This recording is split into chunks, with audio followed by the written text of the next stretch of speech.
Finalmente chegou o dia de falarmos sobre essa trilogia maravilhosa.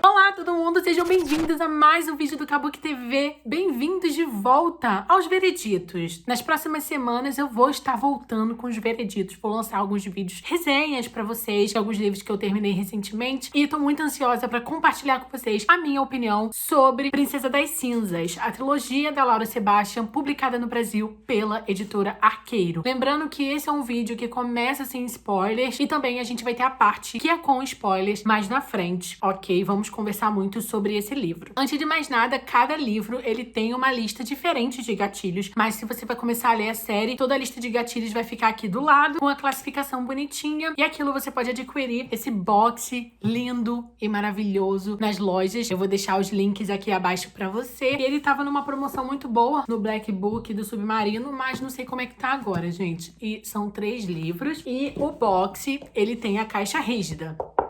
Então, antes de começar, não se esqueça de dar joinha, se inscrever nesse canal para você não perder os próximos vídeos. Não se esqueçam de ativar o sininho. E também, é claro, me segue nas redes sociais e acompanhe o Kabuki TV por lá, que tem muito conteúdo literário, ok? Então, bora começar. O primeiro livro da trilogia é o Princesa das Cinzas, onde a gente vai acompanhar um pouco mais a nossa personagem central num local muito diferente. Ela tá aqui num papel total de prisioneira. A gente vai conhecer a Lady Tora, que na verdade se chama Teodósia, e é filha da rainha de Ástria. Ástria, que foi controlado e invadido pelo rei dos Calovaxianos. O Kaiser acaba controlando essa terra, invadiu o castelo e tomou o trono pra si, e também escraviza o povo austriano agora. E esse é um livro onde a gente tem a Lady Tora, que é a princesa de Ástria, como prisioneira do Kaiser. Ele acabou prendendo quando ela só tinha 5 anos de idade, e desde então ele meio que criou sempre a Tora como se fosse um personagem de tortura. Ela é um objeto de controle sobre o povo austriano. Então toda vez que surgia um rebelde austriano, que qualquer movimento rebelde surgisse, ele levava a Tora a público e açoitava. Uma forma de ameaça mesmo para continuar controlando esse povo. O que acontece é que tudo muda quando chega um rebelde austriano que se chama Ampélio, que é um dos guardiões mais importantes do povo austriano. Ele foi encontrado pela guarda do Kaiser dos Calovaxianos e o Kaiser acaba obrigando a Tora a matá-lo. E aquilo, as coisas mudam a partir daí porque o Ampélio era o pai da Lady Tora. Então a gente tem esse elemento central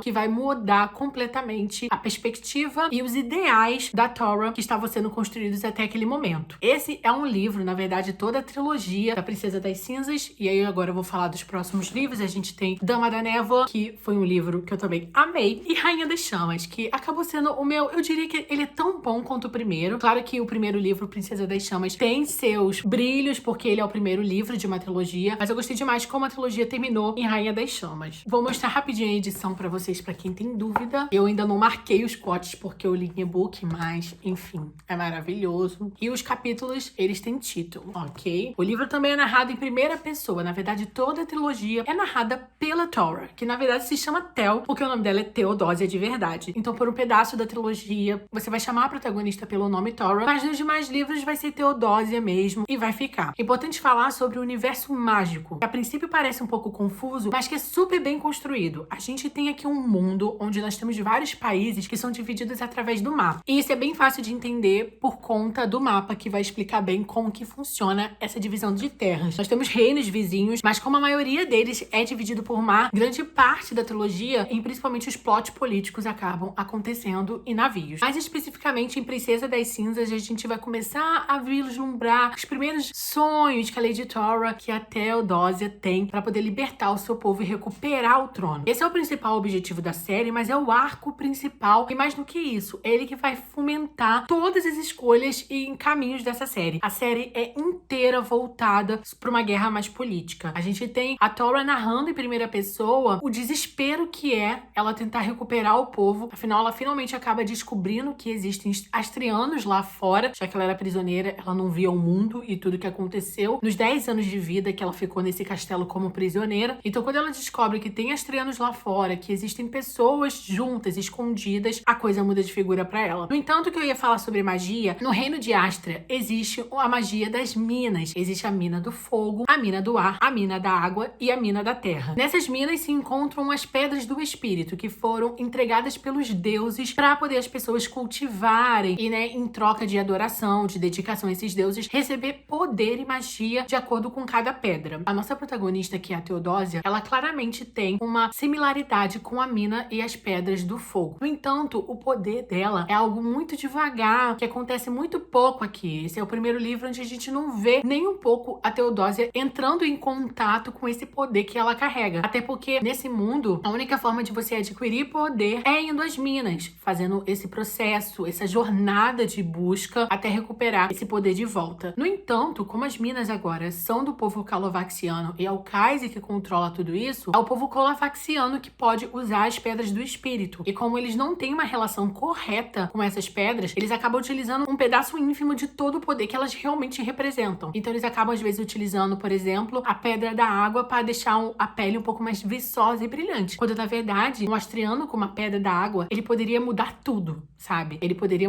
transformar a sua própria aparência, transformar a aparência das outras pessoas, criar ilusões, uma realidade completamente alternativa ao redor. Então eles utilizam as pedras quase como se fossem acessórios para melhorar a aparência, quando a gente tem astrianos que poderiam carregar um poder imenso por conta delas. Aqui nesse livro, a gente tem dois personagens que vão fazer muita diferença nessa história. O primeiro deles é o Soren. O Soren, ele é um prince, ele é filho do Kaiser, príncipe calovaxiano, e que depois de muito tempo fora fazendo as suas missões militares, ele retorna para o castelo para poder se casar com a Cress. Na verdade, ele não vai para se casar, mas é o objetivo principal do Kaiser. A Cress, a Crescentia, é a melhor amiga da Tora, e ela é filha do Carrasco, justamente o Teirne, que acaba açoitando sempre a Teodósia. Então elas têm uma amizade onde só é possível porque elas ignoram todos os elementos ao redor desse cenário em que elas estão inseridas. E é bem difícil ver. Afinal, a gente tem aqui a Teodósia como prisioneira, ela sendo calada, ela não pode falar nada, ela não pode citar que é a rainha agora de Astria, e ela é obrigada a aparecer em público sempre com uma coroa de cinzas. Na verdade, eu nunca tinha entendido a capa até ler os livros, mas essa coroa aqui é uma coroa queimada, como se fossem cinzas, não são só pedras preciosas, tem um rubim cravado e as cinzas caindo. Ela sempre usa essa coroa na cabeça e conforme ela vai andando, as cinzas vai caindo e vai sujando a roupa e o rosto dela. Isso é um sinônimo literalmente de que Astria está sobre ruínas e que ela é a última forma de mostrar que acabou, que não existe mais. Então é um livro que utiliza muito esses elementos das pedras e das coroas como sinal de fraqueza ou de poder, onde a gente tem a Lady Tora realmente percebendo que não dá mais pra ela viver nessas condições. Afinal, em algum momento, o Kaiser vai se cansar dessa brincadeira toda. No entanto, existem muitos esquemas políticos às escondidas e que vão começar a vir à tona conforme a Teodósia resolve investigar tudo isso. A gente tem, por exemplo, a Kaiserin, que é a rainha, é a esposa do Kaiser, e que mostra-se bem destruída emocionalmente, de saúde também, bem subjugada sob esse Kaiser. E a gente também tem a chegada de personagens centrais astrianos que vão mudar muito o ritmo desse livro. Esse é um livro que eu acho que a gente tem que insistir até o finalzinho dos 30% para poder a gente entender e caminhar melhor e finalmente ficar um pouco mais preso. Afinal, a Laura Sebastian, ela acaba ficando muito presa nos pensamentos presentes da Teodósia. Então a gente fica sentindo falta um pouco do que aconteceu há muito tempo e o que vai vir agora. Então, de certa forma, demora muito pra vir essa história imersiva, mas é porque é a introdução de uma teologia de fantasia, gente. E isso aí, já tô acostumada. A gente pode tirar de letra. Esse é um livro fácil de compreensão. A Teodósia, e principalmente a autora, ela constrói todo o universo político sobre grande planejamento estratégico de guerra, o que significa que tudo que a protagonista vai fazer do início ao fim da trilogia é primeiramente premeditado por ela. Então, assim, muitas das vezes os planos dão errado, mas na maioria das vezes a gente sabe o que pode acontecer. E é muito legal porque eu acho que pessoas mais novinhas vão poder ler esse livro. Eu diria que esse livro é até 13 anos pra cima por conta disso. A escrita é muito tranquila, é bem fluido, os diálogos são simples. As pessoas tentam comparar esse livro com grandes high fantasy, mas na verdade ele acaba se tornando único por conta disso. A fluidez, a forma como os personagens centrais se comunicam muito bem, eles são muito abertos aqui. Então é uma narrativa que não deixa muito mistério. A gente se prende ao que vai acontecer a seguir. E isso é durante toda a trilogia. A gente tem muitos esquemas de traições, mas principalmente é tudo feito, gente, às escondidas. E é o que torna o livro muito mais interessante. É aquilo, a autora, ela vai explorar demais o mundo inteiro, principalmente nas sequências. A gente tem, literalmente, gente, um desenvolvimento muito profundo desse mundo e como que o mundo observa o rei de Calováxia, o Kaiser, controlando o povo astreano. A gente também tem a ciência, a alquimia, a tecnologia sendo importante, mas, gente, unicamente no foco desse arco, que é a guerra e o objetivo da Lady Theodosia de recuperar o trono e trazer o seu povo de volta pra casa. Dama da Névoa, metade dele se passa dentro de um barco. E isso é importante falar porque muita gente fica na dúvida do que vai acontecer. Eu gostei muito de Dama da Névoa, porque por mais que ele seja uma ponte, como toda trilogia fantástica é, ele foca bastante no desenvolvimento emocional dessa personagem. A gente ainda tem pouco de magia em Dama da Névoa. É aqui que as coisas melhoram em relação ao relacionamento dela com os outros personagens. Pra entender isso, a gente precisa levar em consideração que o relacionamento dela com os personagens principais dessa série é muito superficial no primeiro livro, porque eles têm uma relação de distanciamento social muito grande. Então, sempre quando eles se encontravam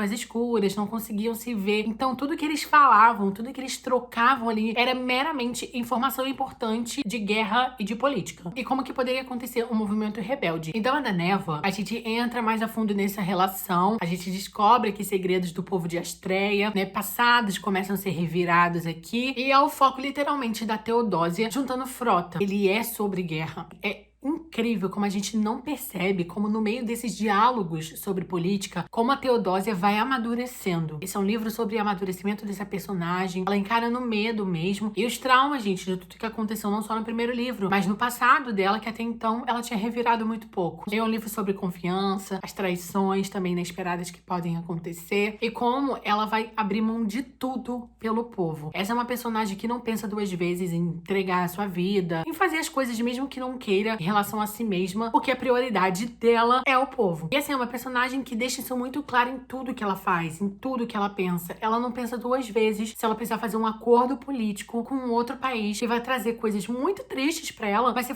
trouxer felicidade pro povo dela, já é suficiente. É uma menina que faz absolutamente tudo pelos astreanos. E é incrível porque ela acaba muito firme nesse objetivo. Então, algumas vezes, você vai ver que ela pode até parecer que ela é insensível, quando na verdade ela tá apenas existindo como rainha. E esse é um livro que fala bastante disso, né? Das emoções, da nobreza, da corte e como que ele vai ficar dentro de uma elite completamente corrupta, gente. Esse é um mundo onde todo mundo tem objetivos individualistas e ela tá tentando fazer as coisas por um todo. Então ela tá muito sozinha nesse meio aqui. Ela confia em quase ninguém, né? O grupo central dela cabe numa mão só. E assim, é muita gente ao redor querendo usar essa menina que só tem 16 anos. Então, ele é um livro muito importante. É um livro que eu gostei demais por conta desse crescimento emocional e político da história. E aí a gente tem Rainha das Chamas, que foi o grande acontecimento. Eu não tava esperando que ele fosse, pra mim, um livro tão incrível e favoritado, porque eu já achava a Princesa das Cinzas ia ser o meu favorito, como muitas vezes acontece. No entanto, realmente me surpreendeu, porque a gente tem aqui quase como se todo esse livro fosse aquele epílogo do clímax. Ela tá focando aqui em os finalmente. A autora acaba focando demais nisso. A gente tem muita magia aqui, explosões mesmo de magia acontecendo, e praticamente toda a história é sobre isso. É sobre pessoas utilizando a sua magia e a própria Theodosia buscando o poder dela, tentando fortalecê-lo, e como isso vai mexer muito com a mente dela. É um livro, gente, onde todo mundo tem que entregar alguma coisa, perder algo por conta dessa guerra, por conta desse plot político. E essa é uma trilogia que fala sobre isso. E o foco dela é total isso. Eu não sei se vocês repararam, mas até agora eu não falei do romance. Isso é porque o romance de Princesa, da trilogia Princesa das Cinzas, ele demora muito pra desenvolver. No entanto, a Laura Sebastian é uma autora que sabe que precisa colocar romance. Então tem tensão romântica o tempo inteiro pra todos os lados. Existe um triângulo amoroso na trilogia, mas que muitas das vezes eu ficava na dúvida se realmente era. Mas que aqui faz todo sentido a forma como ele é bem desenvolvido e finalizado. A gente tem sim escolhas acontecendo, quem realmente ela ama, quais são as dúvidas, né, em relação a quem ela quer se apegar de verdade, ela como rainha, até porque a gente tem aqui uma cultura astreana que é incrível, traz bastante representatividade. Ele fala do empoderamento feminino, a cultura astreana não conhece termos como virgindade, a rainha não precisa se casar, ela pode ser uma rainha solteira, ter filhos, tudo que ela quiser, fazer herdeiros, e não precisa dividir o trono dela com ninguém, tanto que em Astreia existe somente um lugar de rainha, e existe uma coroa, e sem falar que tem outros termos termos importantes que não vem a casa agora porque seria spoiler, mas Astrea é um lugar praticamente idealizado e sonhado para ser muito bom e trazer muita paz. A rainha de Astra, antes de serem destruídos pelos Calovaxianos, tinha uma rainha que se chamava Rainha da Paz. Esse é um país que você tem vontade de ver acontecer. Isso aqui me prendeu durante toda a trilogia, principalmente em Rainha das Chamas. Você fica ansioso para ver a paz chegar ao reino de Astra e o povo astriano ser quem eles sempre foram antes. E que você não viu ainda, porque você já cresceu a história no meio do fuzuê. Mas é gritante o desenvolvimento emocional e amoroso na reta final. Gente, é tudo pra mim. Eu gostei muito da forma como a Theodosia cria uma relação íntima com seu poder, mas como ela não se apega 100% a ele. Literalmente, a Theodosia descobrindo a liberdade, esse sabor, né, agridoce, que é a liberdade no meio de uma guerra, enquanto se torna rainha de um povo que ainda tá destruído. Esse é um livro muito bem indicado para quem é fã de Sabat Serri, uma série Mais Chama em Três Cinzas, e de Victor Veyard por conta da Rainha Vermelha, justamente por conta dessas tensões familiares e das interações humanas nesse livro, e de como a protagonista vai se refazendo durante toda a trilogia, porque lá no prelúdio, antes de tudo acontecer, ela tinha sido destruída. E no final, o que me prendeu mais é os elementos misteriosos acerca do que vem a seguir. Com certeza é uma trilogia com o lado oposto, o antagonismo muito bem construído. Eu gostei muito do vilanismo nessa trilogia. Foi bem construído, é totalmente indicado pra quem gosta de personagens onde a maioria deles são mulher, porque o livro tem a maioria de personagens mulheres. E isso é tudo pra mim. Ele traz essa diversidade. Eu não tô falando só da representatividade, mas da diversidade de etnias, de línguas. É um livro supracultural. Ele funciona pra qualquer leitor de qualquer país. E como o foco dele também é o desenvolvimento desse exército de rebeldes. A gente tem astrianos, mas não só astrianos lutando por uma liberdade contra o povo de Calováxia. É como se Calováxia fosse um reino que pode conquistar tudo que passar na sua frente, sabe? Então ele faz acordos, muitas das vezes, com os outros países, não por pura amizade ou porque eles querem se dar bem. Eu acho que ninguém quer se tornar o próximo reino de Astria sobre as mãos do Kaiser. Então, você vê isso muito à flor da pele. O romance, ele tem, gente, tem beijo pra caramba na trilogia, tem interação romântica, mas não é o foco. É algo que a própria Theodosia fala muito sobre isso, então quem não gosta de romance também vai gostar, embora quem gosta de romance também vai ter aí as suas migalhas. Mas eu gosto disso. Ele tem uma proposta pra ser leve enemy to lovers, mas ele não acaba acontecendo 100% assim. E me conquistou porque a gente tem uma personagem extremamente audaciosa. Ela é corajosa demais. E assim, não é de pensar duas vezes se algo vai ser feito. Ela decide, vai e faz, gente. É incrível. Então eu gostei demais. A Theodosia entrou pra lista das minhas 10 protagonistas favoritas de fantasia. O mundo é muito bem construído, dá vontade de reler com o passar do tempo e você fica com saudade quando termina, principalmente dos boys. Antes de eu entrar no momento com spoilers, eu vou falar aqui as estrelinhas que eu dei. Eu dei 4 estrelas pra Princesa das Cinzas, dei 3,5 estrelas pra Dama da Névoa e dei 5 estrelas e favoritado pra Rainha das Chamas. Então vocês veem a dispersão aí de como eu gostei mais do último livro. Lembrando que o box está disponível em todas as lojas, tem na Amazon, tem no Submarino, eu vou deixar os links aqui embaixo pra vocês. A caixa é de excelente qualidade, as edições são muito boas e terminamos o momento sem spoilers por aqui. Se você gosta de spoilers ou já leu os livros, continue assistindo esse vídeo porque eu preciso entregar alguns plots super importantes dos livros 1 e 2 pra continuar avaliando esses livros com você, minha opinião. Então bora começar com um spoiler. Voltei. Hoje é outro dia e tô gravando agora a parte com spoilers, porque ontem foi muito corrido, então estou aqui agora pra falar sobre a parte com spoilers pra vocês. O legal é que eu vou dividir os spoilers por livros, assim quem leu só o livro 1 ou quem só leu o livro 1 e 2, e aí quem leu também o livro 3, pode ter um nível diferente de spoilers. Porque eu acho que a trilogia Princesa das Cinzas é uma trilogia que precisa muito ser discutido os elementos centrais, que são os mais positivos, porque durante toda a parte sem spoilers eu foquei bastante em falar com vocês sobre o fato de que a Laura Sebastian foca nas questões do dinamismo do esquema político, como ela foca bastante na cultura, no social, e falei muito pouco sobre o romance e sobre as relações desses personagens, que elas vão mudando, vão se alterando drasticamente no decorrer da história. O meu ponto alto de Princesa das Cinzas é a relação da Tora, que agora é a Lady Theodosia, junto com as sombras. Os caras que ficam ali acompanhando a Tel, anda pelo palácio e nunca está sozinha, e o quarto dela tem buracos na parede onde as sombras podem ver o que ela tá fazendo. Então ela não tem literalmente nenhuma privacidade. Isso pra não dar espaço a uma possível revolução, algum esquema rebelde que ela venha querer construir no caminho.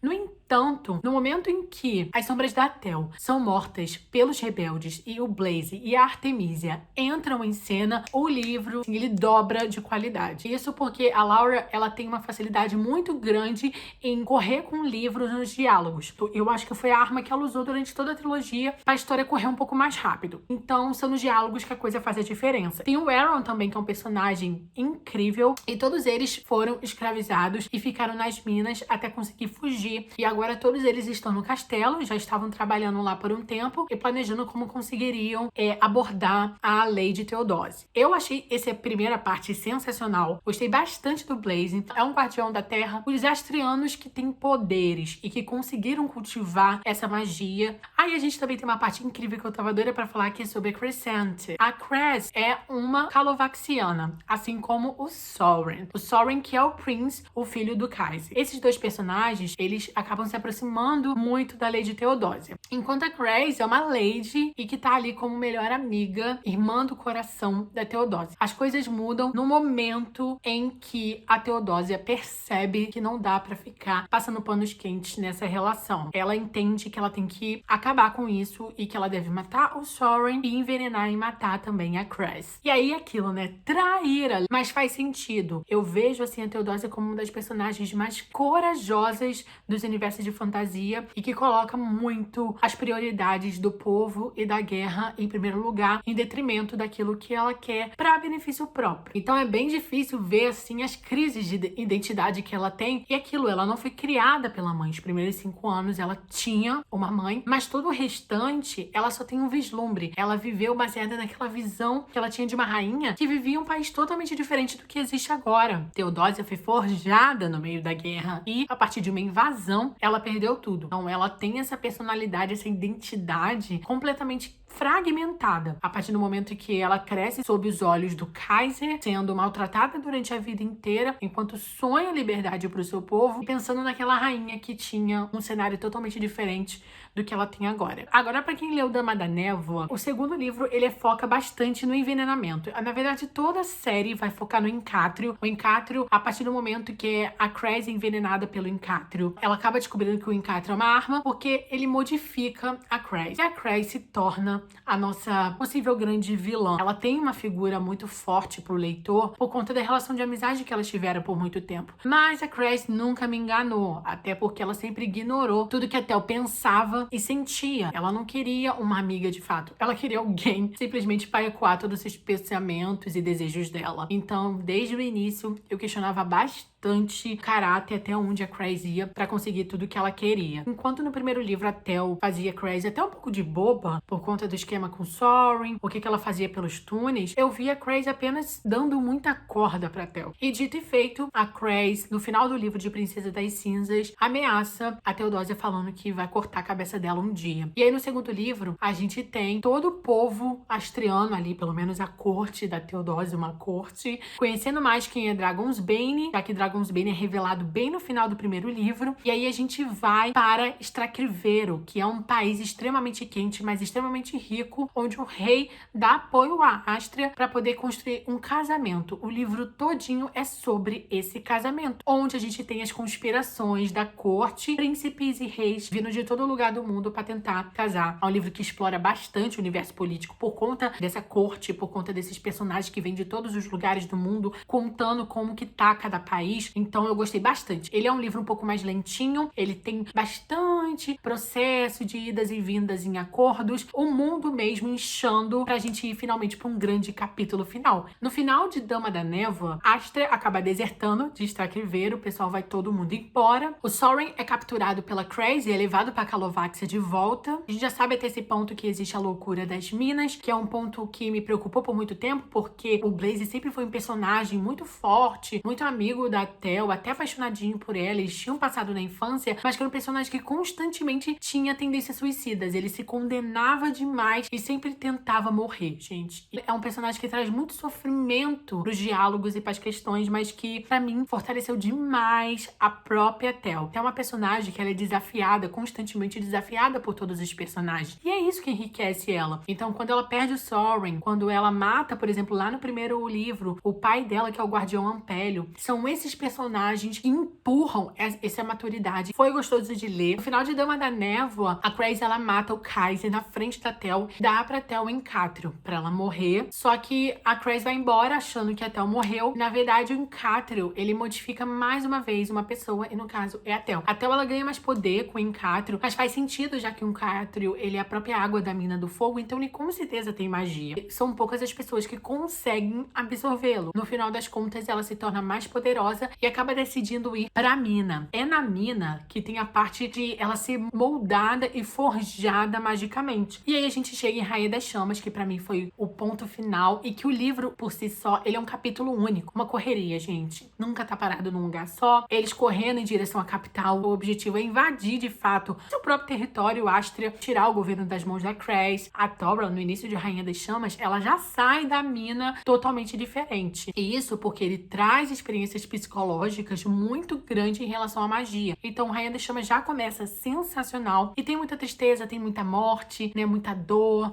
tem muito sacrifício. É um livro desesperador. Os últimos 40% do livro, ele tem um ritmo mais insano mesmo. Realmente termina do jeito que eu queria, com bastante dignidade. Uma trilogia que termina do jeito que eu esperava que fosse acontecer, mas que ainda assim me surpreendeu demais. Agora, sobre as decisões finais de Rainha das Chamas e com quem a Teodosia ficou, né? Pra quem leu Rainha das Chamas, vem o meu veredito sobre a escolha romântica. Eu amei. Eu entendi que o Sorin era o amor da vida da Teodosia no momento que ela ia matar ele no punhal lá no final do Princesa das Cinzas, e ela não conseguiu. Foi uma tensão tão incrível. Eu até fiz um reel só sobre essa cena, porque eu gosto demais como o Sorin, ele acaba provocando tantas emoções distintas na Tel, que fazia muito sentido pra essa construção romântica ser bem mais enriquecida do que a relação dela com o Blaze, que era literalmente um amigo que ela deu 2 beijinhos. A Tel e o Blaze, eles têm uma relação de amizade muito antiga e fica tudo encarregado por conta dessa história, enquanto a gente vê muito mais a Tel e o Sorin construindo algo novo. Então fazia sentido ela terminar com o Sorin, ser ele o amor da vida dela. E tem uma das cenas mais lindas ali no final, os dois. A frase que ele fala pra ela é perfeita, e Rainha das Chamas tá repleto de quotes lindos, por isso que eu dei 5 estrelas e favoritei, porque é realmente o melhor livro pra mim da trilogia. Bem, amores, é isso. Espero que vocês tenham gostado da parte com spoiler. Ficou um pouco longo, mas é porque realmente eu queria falar alguns elementos importantes sobre os personagens. Gostei bastante, invocou bastante a representatividade ali, principalmente no livro 2 e no livro 3, porque faz sentido tá explorando mais os personagens secundários também. Lembre-se de avaliar aqui embaixo o link pra vocês adquirirem um box da trilogia Princesa das Cinzas, tanto na Submarino quanto na Amazon, vão estar aqui embaixo pra vocês conferirem. E é isso, eu tô indo, mas eu volto.